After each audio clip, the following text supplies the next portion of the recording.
आपके अपने YouTube channel AB23 knowledge को सब्सक्राइब कर ले और अपने दोस्तों में भी शेयर कर दें, क्योंकि इस चैनल के माध्यम से मैं आपको समय समय पर केंद्र सरकार, मध्य प्रदेश सरकार या अन्य राज्यों की सरकारों के सरकारी नौकरी, गजट, नोटिफिकेशन और विभिन्न अपडेट्स तथा मोटिवेशन संबंधित वीडियो साझा करता रहता हूं, ताकि आप एक भी वीडियो मिस ना करें। तो चलिए इस वीडियो में बात करते हैं। हेलो दोस्तों, आप सभी लोग कैसे हो? आशा करता हूँ आप सभी लोग बहुत अच्छे होंगे। तो आ गया आपका अपना दोस्त अनुराग नई जानकारी लेकर। जैसा कि आप देख रहे हैं कि थंबनेल में LIC AAO 2025 का नोटिफिकेशन आउट हो गया है। तो ये LIC, जिसको आप जानते हैं, लाइफ इंश्योरेंस कंपनी है जो कि गवर्नमेंट के अंडरटेकन में चलती है। इसमें AO की भर्ती आई है और इसके अंतर्गत एक सहायक अभियंता की भी पोस्ट आई है। लगभग 431 पदों पर भर्ती होनी है और इसमें भर्ती की पोस्ट और बढ़ने की संभावना भी है। तो इसका क्या योग्यता रहेगा, फॉर्म भरने का लास्ट डेट कब तक रहेगा, क्या इसमें पेपर में पूछने वाले हैं, कितने स्टेज में होगा, क्या सिलेबस है और क्या जॉब प्रोफाइल रहेगी, किस प्रकार से हमको काम करना है, कितनी क्या सैलरी रहेगी, लगभग सारा कुछ डिटेल में आपको, जो कि आपको ज़रूर जानना है, सब कुछ बताने वाला हूँ। तो आप इस वीडियो में अंत तक बने रहें ताकि आपको संपूर्ण जानकारी लगे। कहीं पर आप स्किप मत कीजिए ताकि आपको समझने में दिक्कत हो सकती है।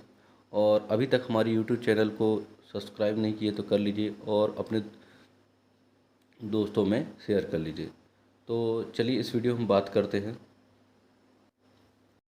तो जैसा कि आप देख रहे हैं, ये LIC, जिसको life insurance corporation of India या भारतीय जीवन बीमा निगम भी कहते हैं, इसका ये जो भर्ती होने वाला है, तो आप यहाँ देख रहे हैं पोस्ट का नाम है सहायक प्रशासनिक अधिकारी जर्नलिस्ट और ये बैच का है 32वां बैच है। तो इसमें बताया गया कि इस पर नियुक्ति के लिए पात्र भारतीय नागरिकों से ऑनलाइन आवेदन करने की मांग की गई है। इसमें पोस्ट के बारे में जो बताया हूँ मैं आपको, 350 पोस्ट सहायक प्रशासनिक अधिकारी जर्नलिस्ट के लिए है और बाकी और जो बचे पद सहायक अभियंता के लिए है, जो कि मैं आने बताने वाला हूँ वीडियो में। तो यहाँ पर आप देखेंगे ये पदों की क्राइटेरिया को बांटा गया कि किस प्रकार से कौन कौन सी कैटेगरी वालों के लिए पद है। तो आप यहाँ देखेंगे अनुसूचित जाति के लिए 51 पोस्ट है, अनुसूचित जनजाति के लिए 22 है, अनपिछड़ा वर्ग के लिए 88 है, EWS के लिए 38 है और अनारक्षित 142 है। ठीक है ना। तो यहाँ पर आप देखेंगे और अपने जो दिव्यांग साथी हैं उनके लिए भी यहाँ पर LD, VI, HI, इनके लिए भी 4 3 पोस्ट दिए गए हैं। अब हम बात करते हैं टाइम टेबल, जो कि फॉर्म भरने का प्रोसेस है और पेपर होने के बारे में जानकारी है। तो आप यहाँ देखेंगे कि जो आपका फॉर्म स्टार्ट होगा 16 तारीख से स्टार्ट हो गया है और फॉर्म भरने का अंतिम समय है 8 तारीख को है, सितंबर में 8 तारीख को। और जो आपका पेपर होंगे तो वो उसके 7 दिन पहले से आपका एडमिट कार्ड या कॉल लेटर डाउनलोड हो जाएगा। और यहाँ पर बताया गया प्रारंभिक परीक्षा ये 3 तारीख को है, 10वें महीने में, अक्टूबर में हो जाएगा आपका। और जस्ट प्रारंभिक परीक्षा आप पास करेंगे, लगभग 1 महीने के बाद ही आपका मुख्य परीक्षा होगा। बहुत जल्दी एग्जाम हो जाएगा, बहुत अच्छी भर्ती है। समय पर इतनी जल्दी कोई पेपर कंडक्ट करवा नहीं पाता है। यहाँ पर आप देखेंगे सिर्फ 1 महीना का ही समय दिया जा रहा है। फिर उसके बाद आप देखेंगे कि इनका जो वेबसाइट है, आप कहाँ से फॉर्म भरना है, तो आप यहाँ देखेंगे www.licindia.in से आपको फॉर्म भरना है। अब यहाँ पर आयु की बात करें तो आयु के लिए यहाँ पर अलग अलग कैटेगरी वाइज छूट दिया जाता है, तो उसी हिसाब से हर वैकेंसी में जैसे छूट मिलता है सेम वैसे ही यहाँ पर। तो आप यहाँ देखेंगे SC ST को 5 वर्ष की छूट दिया गया है, अनपिछड़ा वर्ग को 3 वर्ष दिया गया है, PWD सामान्य को 10 वर्ष, PWD अनुसूचित जाति जनजाति को 15 वर्ष और PWD अनपिछड़ा वर्ग को 13 वर्ष। इसी प्रकार भूतपूर्व सैनिक उनको 5 वर्ष दिया गया। छूट जो दिया गया है वो कहाँ से काउंट किया जाएगा, तो यहाँ पर आप देखेंगे 1 तारीख 8वें महीने 2025 को 21 वर्ष पूर्ण होने की बात कही गई है और अधिकतम आयु 30 वर्ष है। मतलब 21 वर्ष मिनिमम है, 30 वर्ष अधिकतम, इससे ज़्यादा नहीं होना चाहिए। और जन्म तिथि को बताया गया कि जिनका जन्म 2/8/1995 से पहले और 1/8/2004 के बाद में नहीं हुआ है, केवल वे ही पात्र होंगे। और ये दोनों तिथि शामिल रहेंगी। अब ये हम बात कर लेते हैं कि योग्यता क्या है, जो कि सबसे बड़ा कन्फ्यूजन रहता है। यहाँ पर देखिए, जर्नलिस्ट के लिए किसी मान्यता प्राप्त भारतीय विश्वविद्यालय या संस्थान से स्नातक की डिग्री चाहिए। किसी प्रकार का और कुछ नहीं चाहिए, आपके पास स्नातक होना चाहिए, ग्रेजुएशन होना चाहिए। अब देखिए, जो कि आप लोग का मोटिवेशन का सोर्स होता है कि किसी भी फॉर्म को भरने के लिए, तो यहाँ पर आप देखेंगे आपका मोटिवेशन बहुत जल्दी हाई हो जाएगा। तो यहाँ पर देखिएगा, इन सभी को जो वेतनमान जो चल रहा है उस हिसाब से ए श्रेणी का जो शहर होता है, ए श्रेणी का शहर मतलब दिल्ली, बॉम्बे, चेन्नई, कोलकाता, ये जो बड़े बड़े शहर हैं, यहाँ पर इसकी स्टार्टिंग सैलरी 1,26,000 के आसपास प्रति माह रहेगी। और अन्य जो लाभ मिलते हैं, जो अंशदायी पेंशन, इंश्योरेंस, संस्थान ये और विशेष भत्ता, ग्रेच्युटी, एलटीसी, फर्नीचर प्रतिपूर्ति, नगर चिकित्सा हित लाभ, ग्रुप मेडिकल क्लेम, समूह व्यक्तिगत दुर्घटना बीमा, समूह बीमा, वाहन ऋण, मील कूपन, यहाँ पर आप देखें मोबाइल हैंडसेट, दैनिक पत्रिकाओं की आपूर्ति, मैट, चाय, कॉफ़ी, मोबाइल खर्च आदि जितने प्रकार के यहाँ पर आप देख रहे हैं, सभी का भत्ता खर्चा मिलता है अलग से। और जो भी समय समय पर जो रहते हैं प्रावधान वो भी मिलेंगे। तो आपका ये तो मैं बताया कि बड़े शहर में, और बाकी जो नॉर्मल शहर हो गए जैसे जबलपुर, भोपाल, इंदौर, फिर आपका लखनऊ हो गया, यहाँ पर लगभग मिनिमम आपको सैलरी 88,635 रुपये मिलेगा। ये मूल वेतन रहेगा। बाकी इसके साथ में जो मैं ये सब बताया अभी, ये जितने भी भत्ते और ये लाभ बताया हूँ, ये सभी प्रकार के आपको मिलेंगे। अब कई लोगों को लगता है कि क्या ये प्राइवेट है, तो आप यहाँ देखेंगे स्पष्ट रूप से मेंशन किया गया है कि ये प्राइवेट नहीं है। भारतीय जीवन बीमा निगम, ये गवर्नमेंट के अंडरटेकर देख रेख में ये विभाग है या निगम बोला जाता है। तो यहाँ पर देखेंगे LIC के नियमों के अनुसार सेवा शर्तें लागू होंगी और विज्ञापित जो पद बताया गया है वो नियमित है और चयनित उम्मीदवारों को नियुक्ति पर भारत में कहीं भी स्थानांतरित किया जा सकता है, उनकी सहूलियत के साथ उनको जैसा जरूरत पड़ता है। यहाँ पर देखिए परीक्षा अवधि की बात की गई तो परीक्षा अवधि 1 वर्ष का है, बहुत अच्छा है। नहीं तो हमारे मध्य प्रदेश की वैकेंसी में आप देखते कम से कम 3 वर्ष की परीक्षा अवधि रहती है। और जो सैलरी है वो भी क्या है 100% मिलती नहीं है, चौथे साल में जाके मिलती है। पहले साल में 70%, फिर 80, फिर 90, फिर जाके 100। पर यहाँ सबसे बहुत बड़ी अच्छी बात है, सेंट्रल की वैकेंसी है तो इसमें 100% आपको मिलने लगेगा और सिर्फ 1 वर्ष की परीक्षा अवधि रहेगी। अब बात कर लेते हैं जो फीस कितना क्या लगेगा। तो यहाँ पर आप देखेंगे नॉमिनल फीस ही लगना है। जो अपने SC ST PWD उम्मीदवार हैं उनके लिए 85 रुपये प्लस ट्रांजेक्शन चार्ज GST, तो लगभग 150 रुपये के आसपास में फॉर्म भरा जाएगा आपका। इसी प्रकार जो अन्य उम्मीदवार हैं अनरिजर्व कैटेगरी तो 700 ट्रांजेक्शन और GST यही है, तो लगभग मान लो 800 रुपये लग जाएगा। अब आगे देखेंगे चयन प्रक्रिया की बात की गई है। तो चयन प्रक्रिया किस प्रकार से होना है, चयन 3 स्तरीय होगा। अब 3 स्तरीय क्या है, तो 3 स्तरीय आप देखेंगे यहाँ कि पहला स्टेज रहेगा प्रारंभिक परीक्षा का। प्रारंभिक परीक्षा पास कर लें तो मुख्य परीक्षा होगा, फिर उसके बाद इंटरव्यू होगा और मेडिकल होगा। तो मेडिकल तो नॉर्मली होगा तो कोई दिक्कत नहीं है। अब यहाँ देखेंगे मेरिट मेरिट सिर्फ जो आपका मेंस होगा मुख्य परीक्षा उसी के आधार पर बनेगा, क्योंकि प्रारंभिक परीक्षा सिर्फ मुख्य परीक्षा पास होने की पात्रता बस है। अब यहाँ देखेंगे सिलेबस क्या है। तो प्रारंभिक परीक्षा का सिलेबस आप देखेंगे यहाँ पर बताया गया है स्पष्ट रूप से कि तार्किक क्षमता है जिसको रीजनिंग कहते हैं, 35 प्रश्न रहेंगे 35 नंबर के, ठीक है। और इसी प्रकार देखेंगे संख्यात्मक अभियोक्ता, ये भी 35 प्रश्न 35 नंबर के रहेंगे।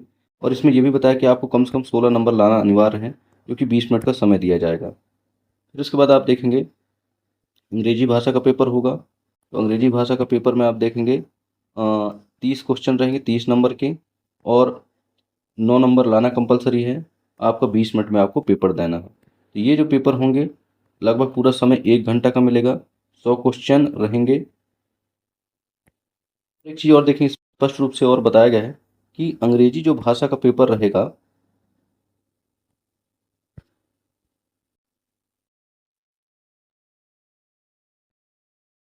केवल क्वालिफाइंग प्रकृति का होगा, अंग्रेजी भाषा के अंकों को रैंकिंग के लिए नहीं जोड़ा जाएगा। मतलब अंग्रेजी भाषा का जो पेपर होगा वो सिर्फ क्वालिफाइंग है, सिर्फ उसको पास करना है बस। और बता चुका हूँ पास होने के लिए कितने नंबर चाहिए, और इसके लिए 20 गुना अभ्यर्थियों को बुलाया जाएगा मुख्य परीक्षा के लिए, वो भी। अब बात करते हैं प्रारंभिक परीक्षा यदि आप पास कर लेते हैं तो मुख्य परीक्षा का पैटर्न क्या रहेगा।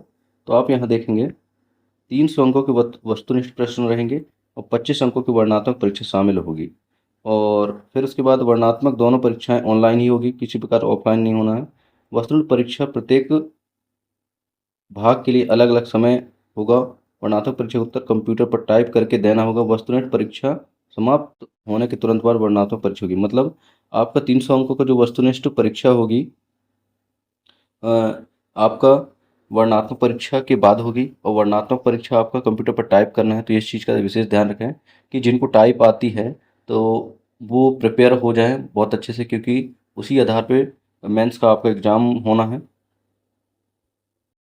तो अब जो मुख्य परीक्षा है उसका क्या पैटर्न है, इतने क्या क्वेश्चन आने वाले हैं, तो आप यहाँ देखेंगे कि रीजनिंग आना है, वही 30 प्रश्न, 90 अंक आएगा, 40 नंबर लाना है कम से कम। और वो SC ST PWD के लिए है, अनरिजर्व के लिए 45 नंबर लाना है कंपलसरी। इसी प्रकार सामान्य ज्ञान करंट अफेयर आएगा, 30 प्रश्न आएंगे, अधिकतम 60 अंक का रहेगा। आपको 30 नंबर लाना है जनरल वालों को, और SC ST यहाँ देख लेंगे। डेटा विश्लेषण और विवेचन 30 क्वेश्चन आना है, लगभग 30 क्वेश्चन के सभी रहेंगे, और 60 नंबर के यहाँ पर आपको मैक्सिमम अंक रहेगा। और यहाँ पर देखेंगे SC ST को 27 नंबर लाना है कम से कम, और अन्य जनरल वालों को 30 नंबर लाना है। तो ये तार्किक क्षमता के लिए 40 मिनट का समय मिलेगा, सामान्य ज्ञान के लिए 20 मिनट का समय मिलेगा, डेटा विश्लेषण विवेचन के 40 मिनट मिलेगा, और बीमा और वित्तीय बाजार जानकारी के लिए 20 मिनट का मिलेगा। ये तो हो गया क्या वस्तुनिष्ठ प्रश्न। अब आपको वर्णनात्मक परीक्षा जो होगा, तो आप यहाँ देखें अंग्रेजी भाषा वर्णनात्मक पेपर ही होगा, जिसमें संचार कौशल, ईमेल रिपोर्ट, स्थिति विश्लेषण और संक्षिप्त लेखन पर आपको करना है। ये निबंध के रूप में रहेगा। दो प्रश्न रहेंगे, 25 नंबर का रहेगा, आपको अंग्रेजी में लिखना है, और कम से कम आपको 10 नंबर लाना है ये अन्य लोगों को, अनरिजर्व लोगों को, और 9 नंबर लाना है आपके SC ST वालों को, और ये 30 मिनट का समय मिलेगा। वीडियो क्या है, लंबा हो रहा है आप, परंतु इसको धैर्यपूर्वक देखें, क्योंकि तभी सबको समझ में आएगा। कहीं भी आप स्किप करेंगे तो आपको मिस्टेक हो सकता है समझने में। अब यहाँ देखेंगे, जैसे प्री पेपर में बताया गया कि अंग्रेजी भाषा का जो वर्णनात्मक परीक्षा होगा वो सिर्फ केवल क्वालिफाइंग नेचर का रहेगा। सेम इस प्रकार से यहाँ पर भी क्वालिफाइंग नेचर की बात की गई है जो अंग्रेजी का पेपर होगा। और ये भी बताया गया कि वर्णनात्मक पेपर का मूल्यांकन किया जाएगा जो मुख्य परीक्षा वस्तुनिष्ठ भाग में उत्तीर्ण होंगे। पिछले उसमें क्या है, क्वालिफाइंग नेचर की बात की गई थी, और इसमें यहाँ पर भी क्वालिफाइंग नेचर की बात की गई है, और जो कि भाई मुख्य परीक्षा का तो भाग ही है, वो तो आप जानते हैं। वेबसाइट आपको मैं बता चुका कि वेबसाइट ये है www.licindia.in से आपको फॉर्म भरना है। अब तीसरे चरण की बात कर लेते हैं। तो यहाँ पर आप देखेंगे इंटरव्यू की बात की गई है। जब आप मेंस पास कर लेंगे तो इंटरव्यू क्या होना है। यहाँ पर देखेंगे अधिकतम साक्षात्कार अंक 60 अंक का रहेगा। EWS अनरक्षित और OBC के लिए क्वालिफाइंग 30 अंक है, मतलब मैक्सिमम 60 नंबर का है। SC ST EWS OBC को 30 अंक लाना है, और SC ST दिव्यांगजन को 27 नंबर लाना है। और यहाँ देखेंगे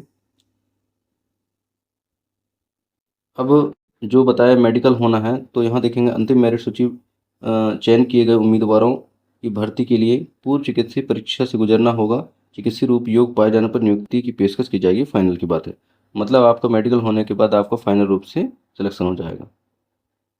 अब बात करते हैं सहायक अभियंता के लिए, जो मैंने बोला था कि ये भी वैकेंसी है। तो आप यहाँ देखेंगे 81 पोस्ट है,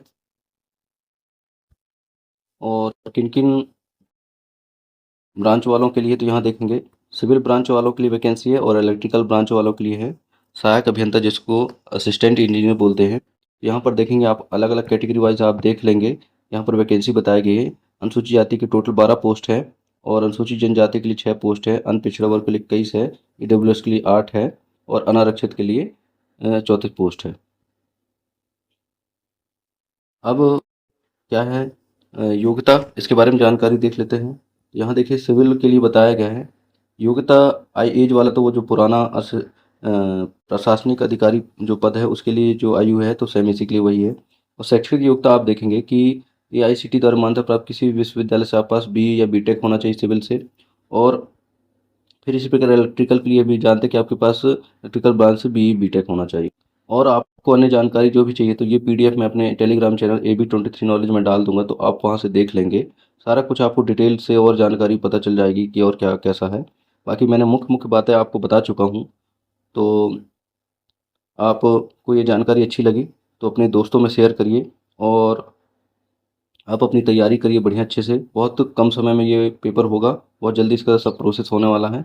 तो बहुत अच्छी भर्ती है ये, तो आप तैयारी में लग जाइए। और किसी प्रकार का डाउट होता है तो आप कमेंट बॉक्स में कमेंट करिए, मैं आपको उसके बारे में बताऊंगा, जानकारी दूंगा। तो बहुत अच्छी वैकेंसी है। धन्यवाद। जय हिंद, जय भारत।